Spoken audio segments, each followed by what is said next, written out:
This is Julie Pearson, Little Thunder with the Oklahoma Oral History Research Program at Oklahoma State University.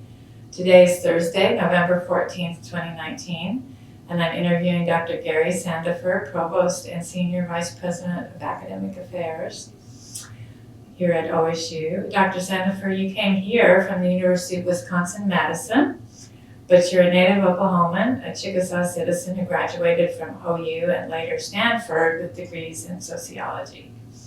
Your skills in faculty recruitment and retention, your research interests, your commitment to diversity are part of the reason we were excited to have you on board, and I look forward to hearing more about your work and your life today. Where were you born and where did you grow up?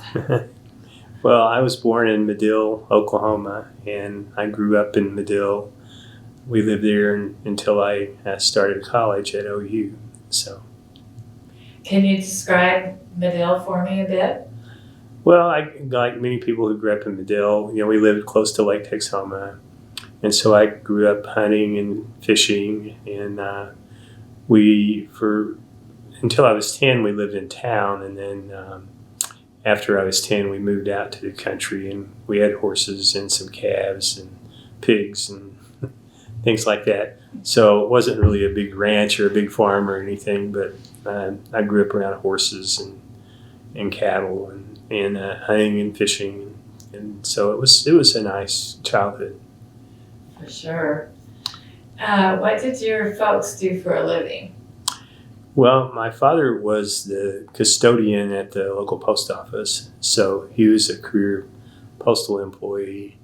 My mother originally was a stay-at-home mom, and neither of my parents finished high school. But then, as I was getting close to college age, my mother got excited about maybe she could go to college, so then she got her GED and went to college when she was about 40, I think was how old she was when she started.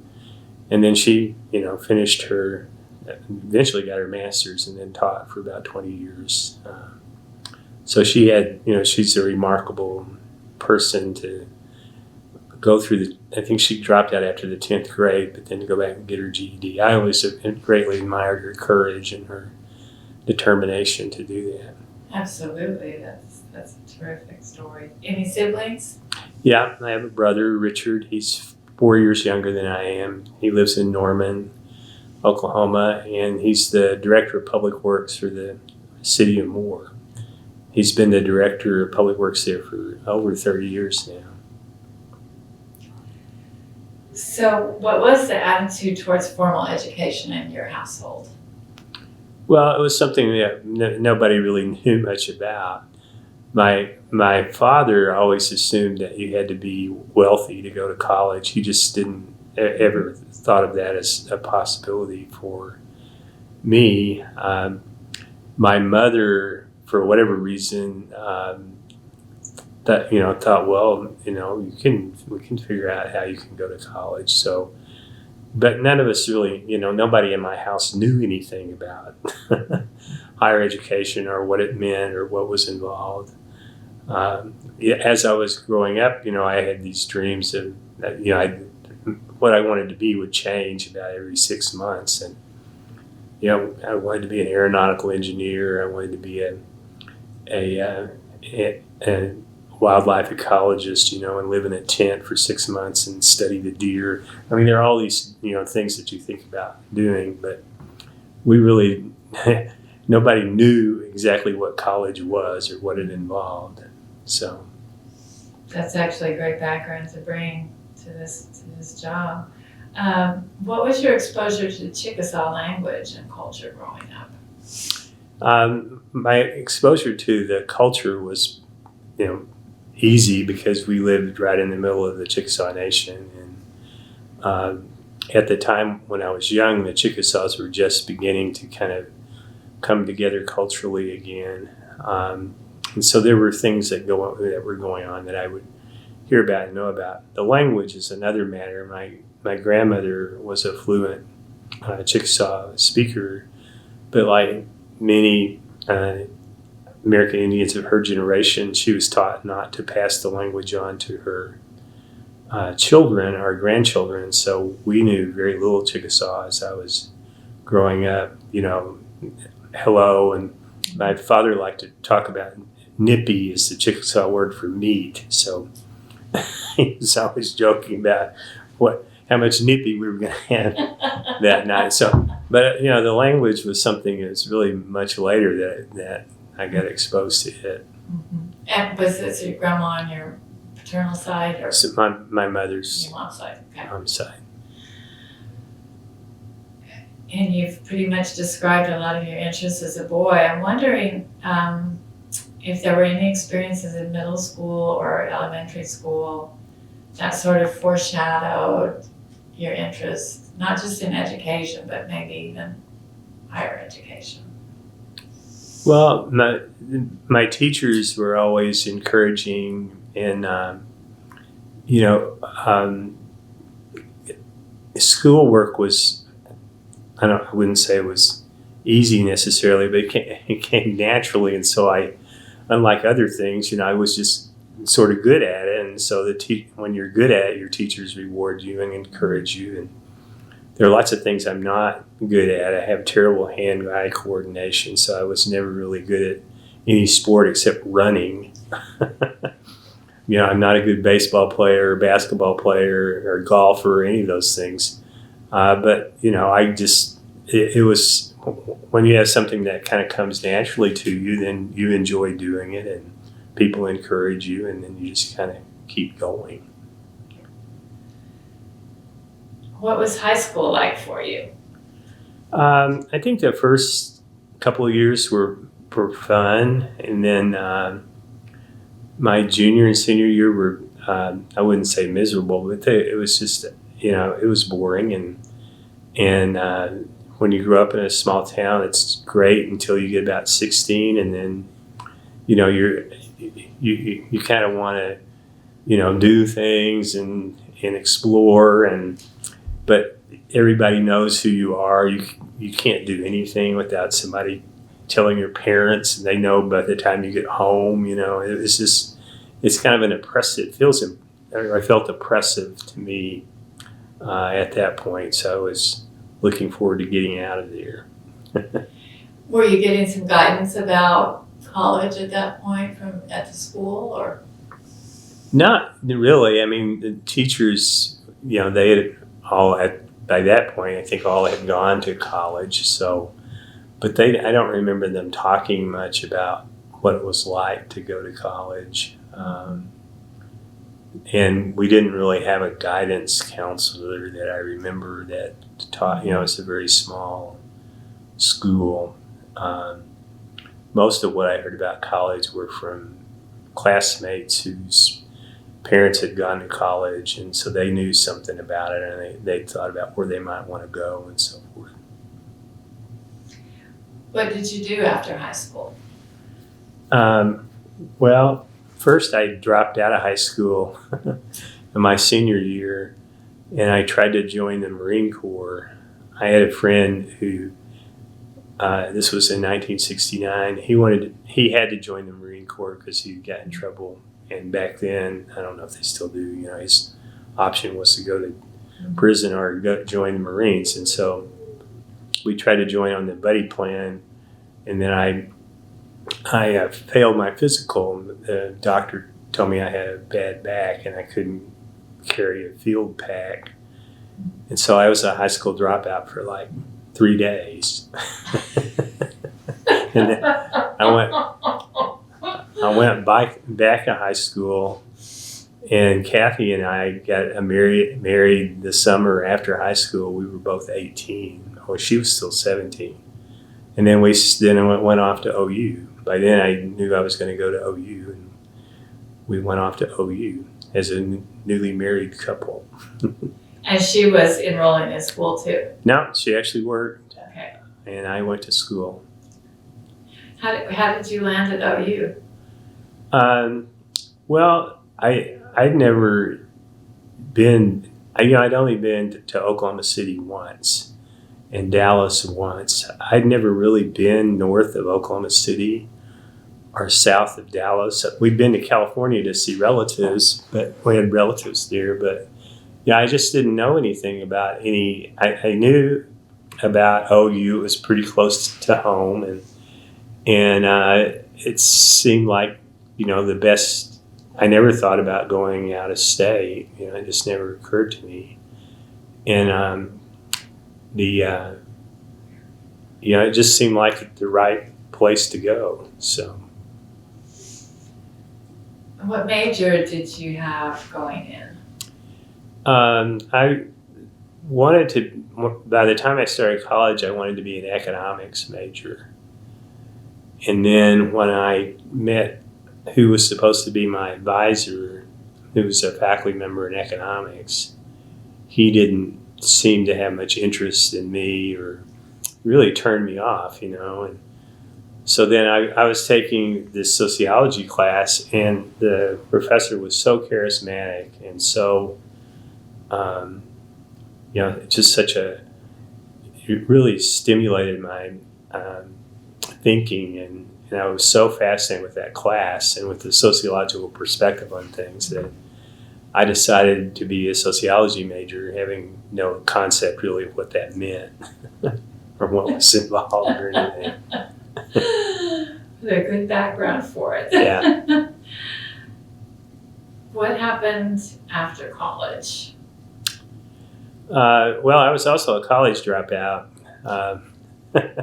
I was able to go to college because, I qualified. Back then, you got support through the Bureau of Indian Affairs. So I got support from the Bureau of Indian Affairs to attend college. Now the Chickasaw Nation has its own support programs. And then I worked, and then Kathy and I, it was silly to get married at our age. Fortunately, it's worked out for us, but I would never advise anyone. But then this even sillier thing that we did, we decided that we were going to have a baby. So we had a child in November of my sophomore year. And so then I was going to school. I was a new father. I was working about 30 hours a week at Arby's roast beef restaurant. And so I just couldn't handle it. It was just too much. I couldn't handle it. So I dropped out of school for a year and a half. And we went back to Medill, and I built and installed septic tanks for a friend of the family. And I was we didn't have any hydraulic equipment at that point, and these were heavy cement tanks. So I spent all day long, using chain hoists, and so I was in great physical condition. But I realized that wasn't how I wanted to spend my life. So then I went back to college and then finished college at OU. And Kathy picked up another job or similar? She took some classes, and she worked. She worked all of the way, most of the way through my undergraduate and graduate school, because I started graduate school right after college. I had maybe a month break, and then we were off to Stanford. Mm-hmm. Yeah, tell me how the Stanford going to Stanford came about. Well, it was sort of like, when I was thinking about undergraduate school, I really didn't know how to choose a graduate college. And my closest advisor at OU had gone to UT Austin, and they had a pretty good sociology department, so he encouraged me to apply there. And then I thought, well, I might as well apply to some other places. And I was reading about Stanford. They had a long history of trying to have American Indian students come there. And so I said, well, I'll just, I'll apply to Stanford. So I applied, and then, it's a private college, and it's a very, kind of hands-on graduate recruitment effort.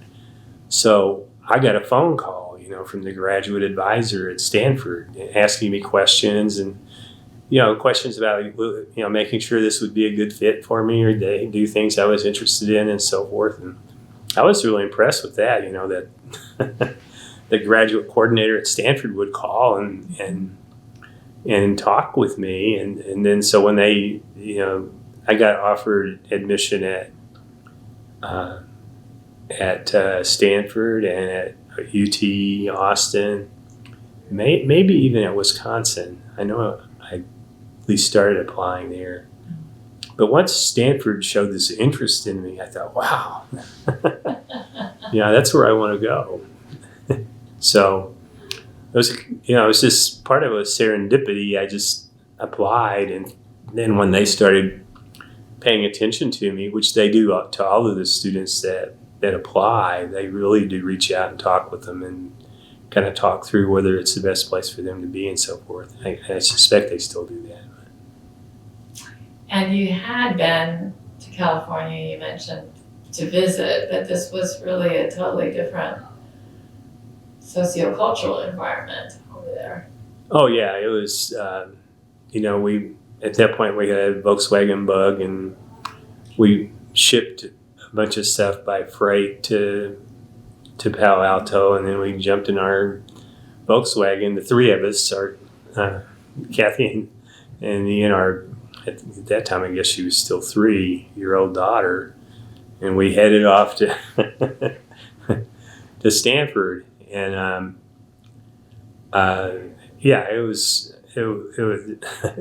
it was a vast cultural and social difference. Most of the other students there were from Harvard or Berkeley or Michigan or places like that. And there were two other students. There was one other student who was there was from Oklahoma, but she was like 2 years ahead of me.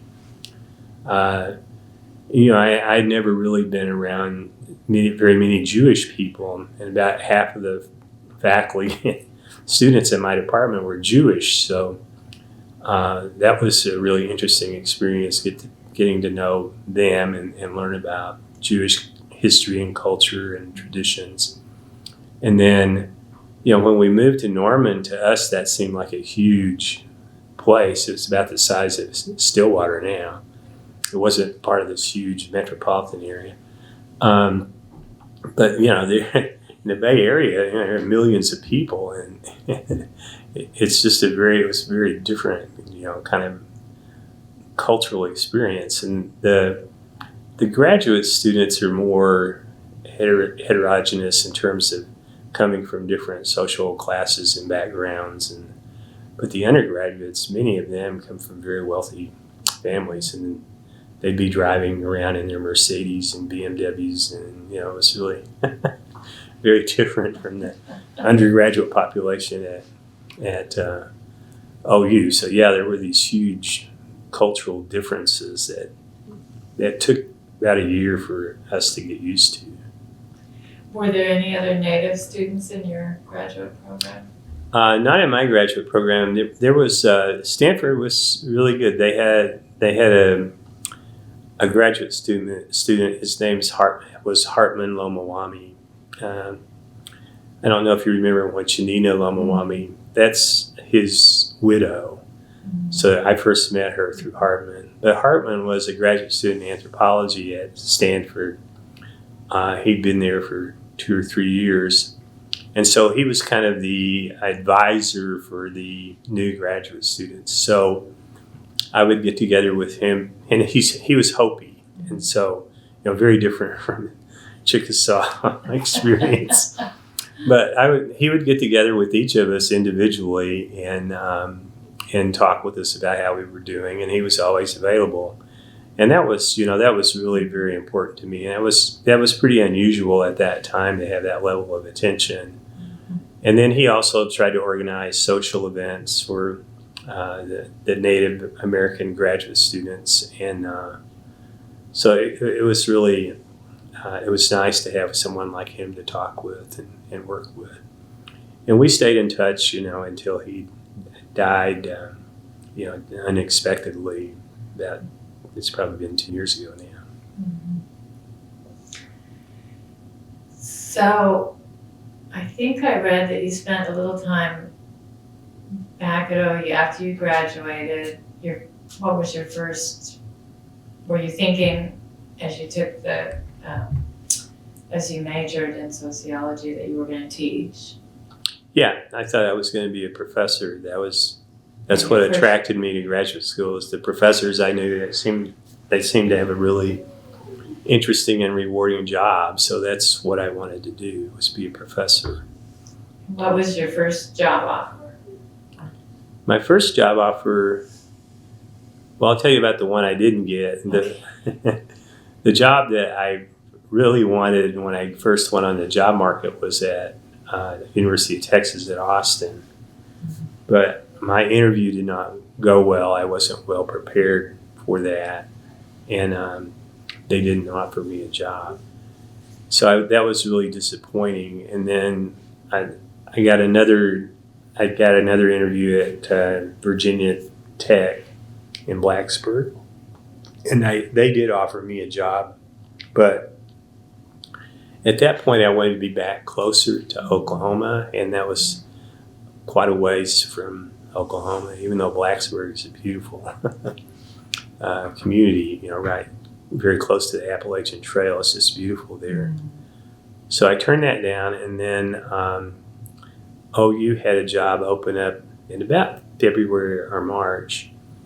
And then my advisor wanted me to do a postdoc at Wisconsin at the Institute for Research on Poverty.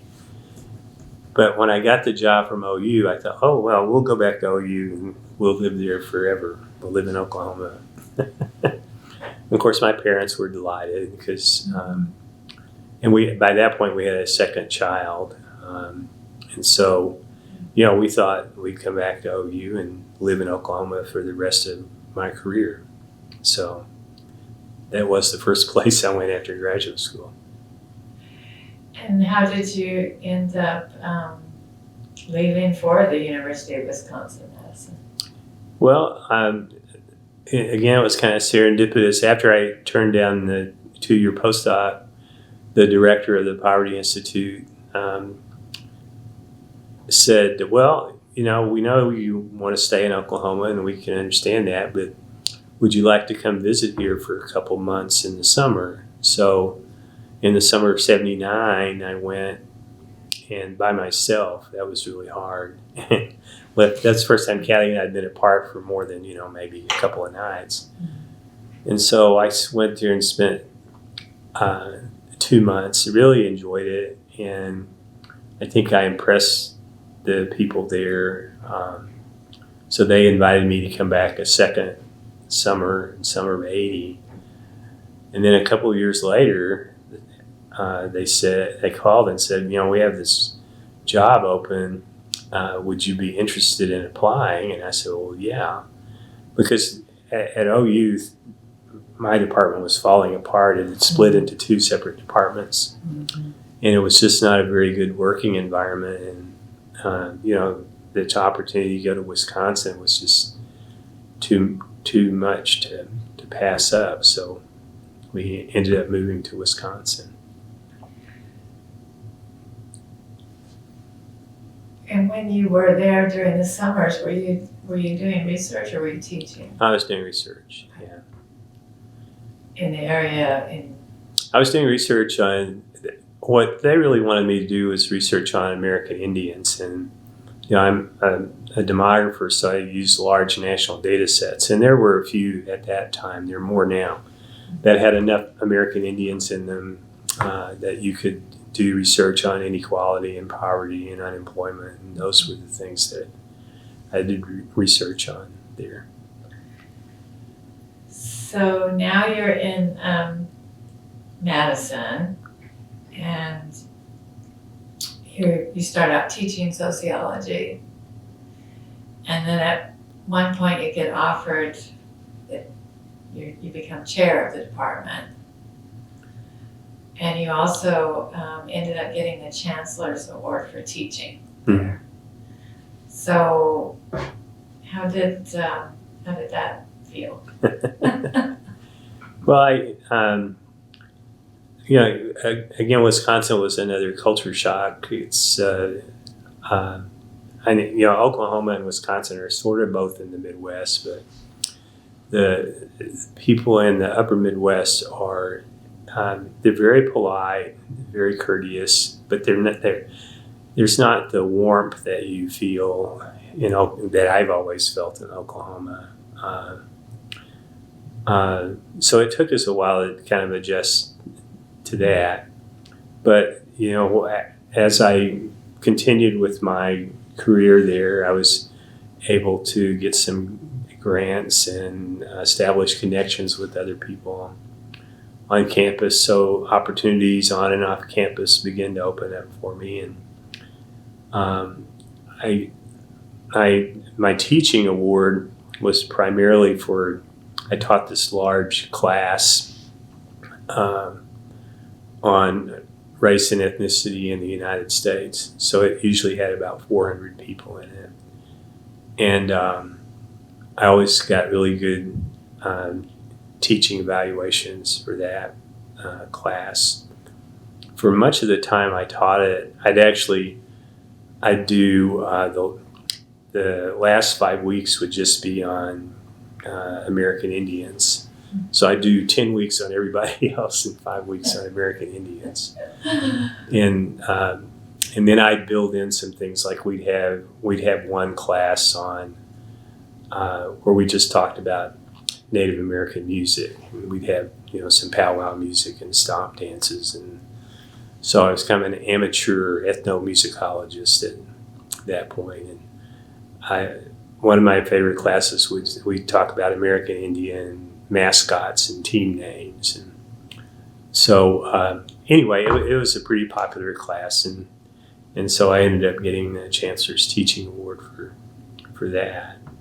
And the administrative roles, as you're at a place, if you actually, you get asked to be on a committee and you actually show up and do your work and participate, then people ask you to do more things, and before long, then I never intended to be a department chair or a dean or provost. That was never my plan. I wanted to be a college professor, but then these things just kind of happen and you keep on moving up. And it kind of gives you the opportunity to help shape the programs a little bit. Yeah. University of Wisconsin has a pretty good Native presence up there. Did they have quite a few organizations at the time that you went up there? Yeah, I was director of the American Indian Studies program there for 3 years, and they had, it's not anywhere near as many Native students or Native faculty and staff as we have here, but there were, quite a few American Indians from Wisconsin who were in the student body. So you had quite a few Ho-Chunk and Menominee and Ojibwa students. So again, it was a different kind of Indian culture than what I was familiar with. And they actually, still have reservations. So the Menominee reservation was pretty significant sized reservation. But there was an American Indian Student Association. The law students, they called themselves the Indigenous Law Student Association. So, yeah, there were groups, and I got to meet some really interesting people in my time there. Well, am I imagining this? Because I thought you said at one point you joined a drum group too. I mean, yeah, I belonged to the Madtown. We were called the Madtown Singers, and the head of the group was a Stockbridge Munsee, which was a Indian group that was moved from New York or Massachusetts anyway to Wisconsin, back in the 1800s. And he's got prostate cancer now and spread, but he's a really great guy. And then we had we would call ourselves the intergalactic Madtown Singers because we had people from all over the country. It wasn't, like often here in Oklahoma, it's you'll have an Osage drum or a Comanche drum or a Kiowa drum. We were from everywhere, so it was a lot of fun. We'd sing at powwows in Madison, and then sometimes in Milwaukee and elsewhere. So yeah, it was fun. You became a Dean of Letters and Sciences. Yeah. At University of Wisconsin. What were some of the challenges and successes of that position? Well, I think that the challenges are similar to what, the main challenge, what we face here is declining state support and not enough resources. Wisconsin has more resources than Oklahoma State, but still we weren't able to do the things that we were able to do when I first got there. Now it's been, 36 years ago or whatever. So that was kind of the major challenge. And so recruiting good graduate students and good faculty and staff, those were always, and hanging on to the really good ones that we had. I really feel like some of the things I was able to do, I did have some priorities that I focused on, and I think I was able to help diversify the faculty and staff and students. By the time I left the dean's office, I'd also brought more women into the dean's office, so we had more female associate deans and other women in leadership positions in the college. At one point during my tenure as dean, there were 6 science departments that had female chairs. Physics, math, I don't know if I remember, physics, math, geology, I don't know, but anyway, and that was pretty. That's a terrific. That was pretty now. pretty phenomenal to have that many women in leading these major science departments, and they were good chairs too. They did a really good job, so I was proud of that. And when I left, the college was in sound financial condition, and I felt like I left a good, as I said earlier, a good leadership team for the next dean. And it was an attractive position. They had a good group of candidates to be the next dean, so I felt good about that as well. And so I felt like I left a mark on the college. I know you did. You found time to co-write a book, I think, that I read, addressing one of your research interests, growing up with a single parent while you were there. Can you talk about that process, maybe of collaboration a bit, and what you learned in the process of the book? Well, Sarah McClanahan was, when I got there, she was an assistant professor in the sociology. No, she was an associate professor by then in the sociology department. And, we were both part of the Institute for Research on Poverty and the Center for Demography and Ecology. So we were both, demographers and sociologists who were interested in poverty and inequality. And she had started this kind of program of research on single-parent families to try to understand what challenges they faced and what kinds of government policies might be helpful and useful to them. And so we started talking, and then we just started working together. And then she said she wanted to kind of pull together some of the work that we had been doing into a book, and asked me if I'd like to be a co-author, and I said, well, of course. And so then we worked together on that book.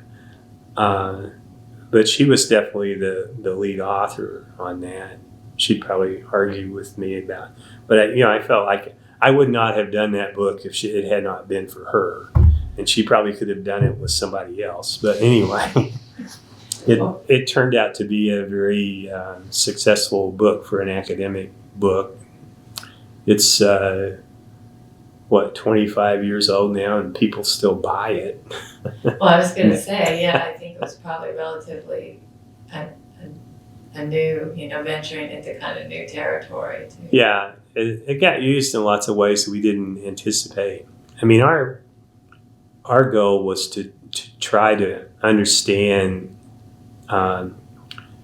why, what we could do to be helpful to single parents, because there were more and more of them. And conservatives used it to argue that single parent families were a bad thing.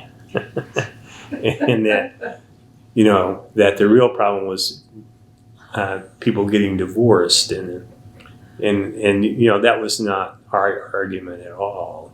And Right. sometimes people would use it to argue that only married couples were effective at raising kids, and that wasn't what we were arguing at all either. It's just that, we have a group of single parents, and they face unique challenges in the world. Right. I mean, there's simple things like who picks the kids up after school, and who goes to the parent-teacher conference. I mean, there are all these things that single parents have to grapple with, and we were just trying to understand what we could do to be helpful to them. Right. You've also written about different Native issues and about racial inequality. What do you enjoy about academic writing? Actually, I didn't really like the writing part.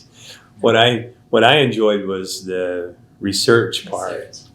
And I would like, doing the research and then writing up the results. What I didn't like was the revision after revision and going through things and tightening things up. And that was never really something that I really had to force myself to do that. And I did it well enough to be successful, but that wasn't what I liked about the research experience. It was actually the discovery of the knowledge and then, writing that up. And after that, to me, it was just a lot of hard work. You were an interim provost at WSU. How did you find out about the opening for a provost and vice president of academic affairs here at OSU? I found about, well, I'll just tell you the whole story. At least this is when I was first contacted about the job. I was on leave from Wisconsin, and it wasn't a sabbatical, so I didn't have to go back. If you're a dean there for more than 5 years, they give you an academic year off to do whatever you want. You don't have to come back if you don't want to. So my intention at that point was to take that year off, spend some time in Oklahoma, and start working on my book project, which I never got around to, and then see if we really wanted to live in Oklahoma, which we were pretty sure we wanted to. And then I was going to go back to Wisconsin and teach for a semester and then move to Oklahoma permanently. Well, the search firm that was handling the search here for the provost got in touch with me in, I think, September of that year of 2013, I guess it would have been. And by that point, my mother had a stroke in the deal. And so, fortunately, I was going to come to Oklahoma anyway, but my wife and I ended up living with my mother for about almost 6 months, I guess, as she recovered from her stroke. And so when the search firm called me, I I told him, my mother just had a stroke, and I really don't have any time to think about this, and so no, I don't want to be a candidate. And then the search failed for whatever reason. I don't know if you were here at that time or not. I think I was, yeah. The president didn't like any of the finalists that came in, and then so the search firm got back in touch with me in March of 2014, and they said, the search failed, and we're just checking to see if you might be interested. And so I talked to Kathy, and she said, well, we're going to move back to Oklahoma. You could work there for a few years. So then they said, well, President Hargis will call you. So he called me, I think it was right around St. Patrick's Day. And it was on a Sunday, and I was watching March Madness. So he called me, and then so we had a conversation, and it turned out that he and I knew some of the same people. So then we started vetting one another with the same people. So and they had really good things to say about Burns, and I guess they told him good things, and so the search firm got a signal from Burns that yes, he'd be interested in having me, and talking with me further. And then, that's when the search committee got in touch with me. And, well, I submitted my application and went through the search committee and then to on-campus interview and so forth. And then we moved here. So it was really like from March 15th to July 1st that this all happened. We moved here. It was meant to be. Well, what have been your biggest challenges here? Money. I think money's been the biggest challenge,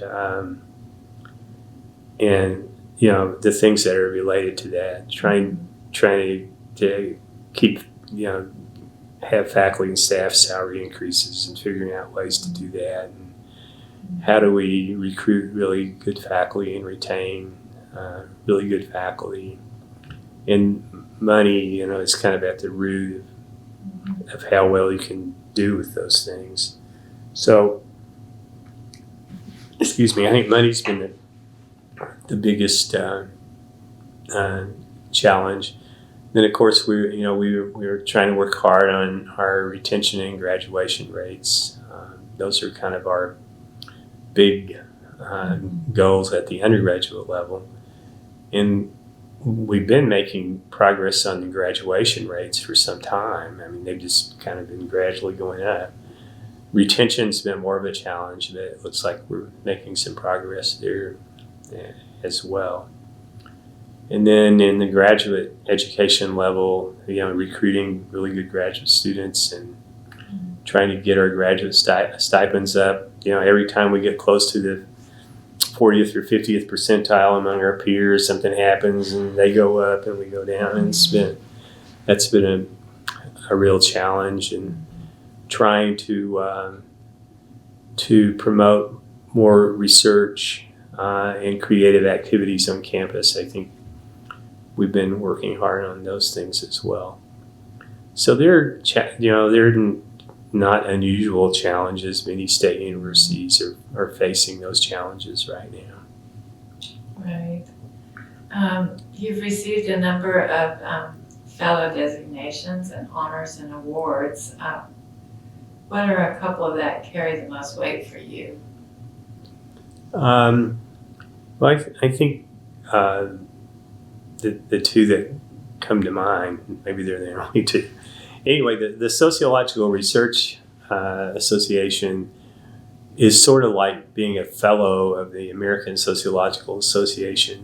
The American Sociological Association is so democratic and non-elitist that they won't have fellows like other associations do. I love that. So what happened, many years ago, I don't know how, probably 100 years ago, a group of sociologists formed the Sociological Research Association, which consists of who are supposed to be the best, research faculty in sociology. And so you have to get elected to that by the other members of the group. So getting elected to that was quite an honor. And then being a fellow of the American Association for the Advancement of Science, again, you have to be elected by the other fellows in your division. And so that was a great honor as well. And that one you actually even get a little rosette. You know what a rosette is? So I have this little green rosette that indicates I'm a fellow of the American Association for the Advancement of Science. Of course, most people have no idea what that rosette. Cool. Only the other people who are in that have it know what it is. So anyway, that's and then each year I get invited to a breakfast for the fellows, and the new fellows are introduced. So that's kind of a fun experience too. The times that I'm able to go. What have you learned from your work with faculty here? I've been really impressed with many of the faculty that I've learned about or met.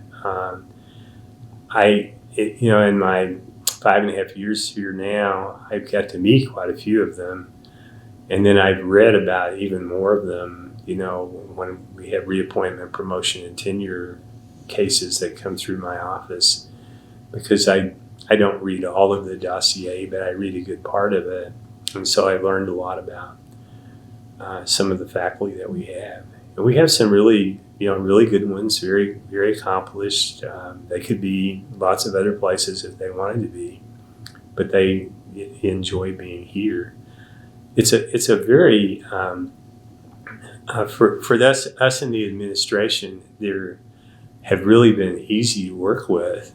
In fact, when the Higher Learning Commission was here a few years ago during their accreditation visit, they remarked on how quiet the faculty seemed to be. And they weren't all riled up about something. And the president and I said, well, we don't see anything wrong with that. Right. But it is different from many places where there's more of a adversarial relationship between the faculty and the administration. You really don't find that here. I've really enjoyed the faculty council officers that I've worked with and other faculty leaders. It's just been a good group to work with. So I'm very thankful for that part of the experience. What have you learned from your work with undergrads and grads? Well, I don't have a lot of direct connections with contact with undergraduate or graduate students. I do have lunch at the beginning of each academic year with the Student Government Association leadership and the Professional and Graduate Student Government Association leadership. So I get to know them a little bit, and there are times when we might work on things together, but that doesn't really happen very often. So, I also meet some through, or learn about some through Phi Kappa Phi and Phi Beta Kappa, and next week we're having the Phi Kappa Phi initiation for some of the very high achieving undergraduate students and graduate students, and then next week's also the Seniors of Significance event, where the top 20 seniors, or I think it's top 20 or 30, are recognized by the Alumni Association, and I always go to that if I can. But I don't really work directly with undergraduates or graduates, so I don't have that much contact with them. And sometimes I miss it because that was a big part of being a professor, of course. But it's really indirect.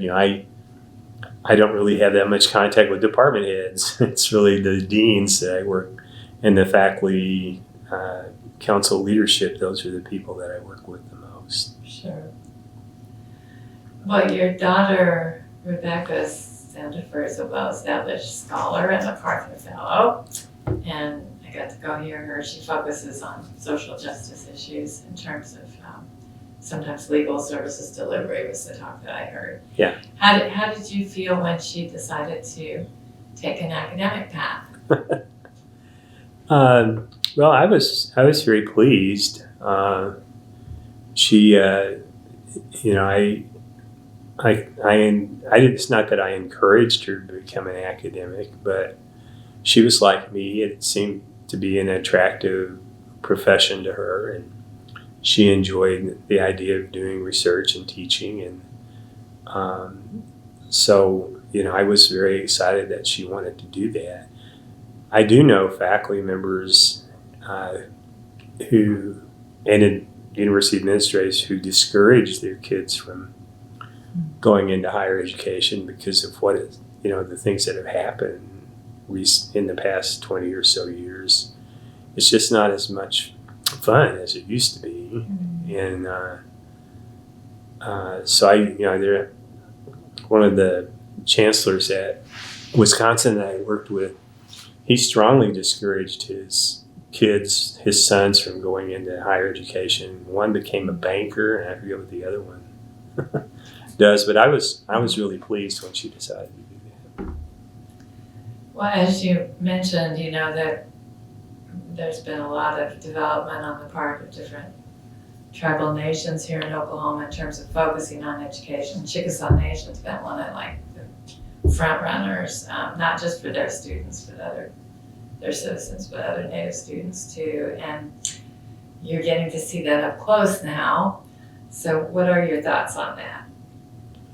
Well, I've really been pleased with what the Chickasaw Nation has done, not just here, but at educational institutions throughout the state. They really have worked closely with a number of institutions. And here we also have partnerships with the Choctaw Nation and the Cherokee Nation on various kinds of issues that we work on with them together. So seeing that partnership has been very important. And, the Chickasaw Nation, of course, is the one I'm most familiar with. And they've invested significantly in Chickasaw students. I mean, they have lots of support programs for students, not just for tuition and fees, but for clothing and for computers. And my son, when he was in graduate school, they bought him a computer, they give him a clothes. I forget what all he was getting from them. And so, it's really incredible what they're able to do and how they've taken their gaming revenue and invested it in education. And here most recently, the thing that we found out about, there hasn't been a public announcement yet, but the Chickasaw Nation is giving $1 million to help build a classroom, a STEM classroom that will hold about 350 students. It'll be called the Chickasaw Nation Classroom. So that's really exciting. I guess, very much so. Yeah. Well, is there anything we haven't talked about that you'd like to talk about? Anything we forgot?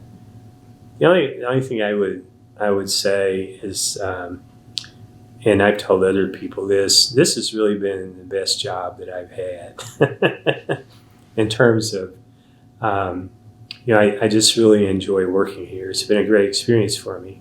Part of it is working with Burns and with Gary Clark and Joe Weaver.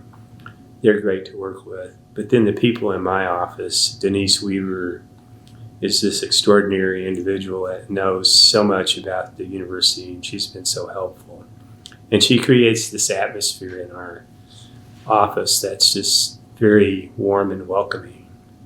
And, we celebrate one another's birthdays. We take turns reading something for usually a birthday breakfast, sometimes a lunch. And we have potlucks, and we go to different university events together. And so it's been a great place for me to work. The only regret I have is we don't have any money to do anything.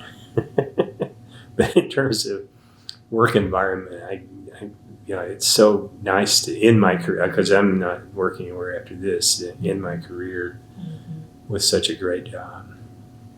Well, I'm so glad to hear it, and glad you made this full circle journey back to Oklahoma. Well, thanks.